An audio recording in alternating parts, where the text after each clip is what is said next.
আজকে তৈরি করছি আলুর প্যানকেক রেসিপি। এই নাস্তাটি খেতে অনেক বেশি সুস্বাদু আর বাচ্চারা অনেক বেশি পছন্দ করবে। আশা করি ভিডিওটি ভালো লাগবে। ভিডিওর শুরুতে একটি লাইক দিয়ে দেখা শুরু করবেন। চলুন মূল রেসিপি শুরু করা যাক। আমি এখানে 2টা বড় সাইজের আলু নিয়েছি। আলুগুলো একটি গ্রেটার মেশিনের সাহায্যে গ্রেট করে নিয়েছি একদম চিকন করে। এখন পানি দিয়ে দিব। পানি দিয়ে 2 বার ধুয়ে নিব। ভিডিওটি শেষ পর্যন্ত দেখবেন, সবার কাছে এটাই রিকোয়েস্ট রইল। হাত দিয়ে চেপে চেপে সবগুলো পানি বের করে নেব, যাতে কোনো পানি না থাকে। আলুগুলো থেকে সবগুলো পানি জড়িয়ে নিয়েছি। এখন দেখুন একটুও পানি নেই। এখন এর মধ্যে দিয়ে দিব 2টা বড় সাইজের পেঁয়াজ কুচি। 1/3 কাপের মতো পেঁয়াজ কুচি আছে।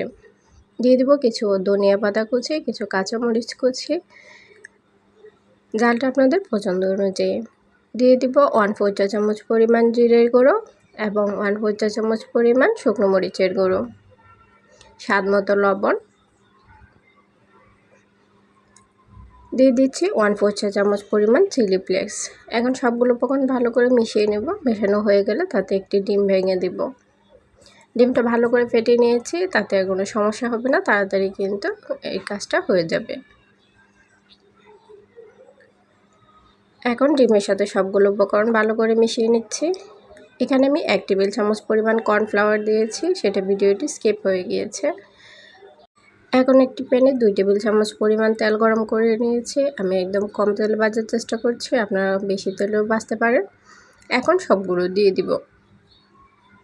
আপনারা চাইলে এই কাজটা হাতেও করতে পারেন। তো সবগুলো দেওয়া হয়ে গেলে 2 মিনিট পর এক পাশটা উল্টিয়ে নিব।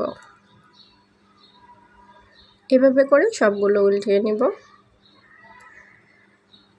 তো এই নাস্তাটি আপনার বাচ্চাদের টিফিনে কিন্তু দিতে পারেন, অনায়াসেই খেয়ে নেবে।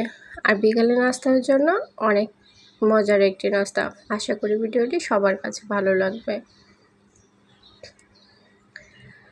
যখন একটি সুন্দর কালার চলে আসবে, সেই পর্যায়ে চুলা থেকে নামিয়ে নিব। এভাবে করে সবগুলো ভেজে নিব। এই নাস্তাটি একবার খেলে বারবার খেতে ইচ্ছে করবে। অনেক বেশি ক্রিস্পি এবং সুস্বাদু হয়েছে। তো ভিডিওটি কেমন হয়েছে অবশ্যই কমেন্ট করে জানাবেন। ভিডিওটি দেখার জন্য সবাইকে অসংখ্য ধন্যবাদ। নতুন আরেকটি রেসিপি দেখার আমন্ত্রণ জানিয়ে আজকের মতো বিদায় নিচ্ছি। আল্লাহ হাফেজ।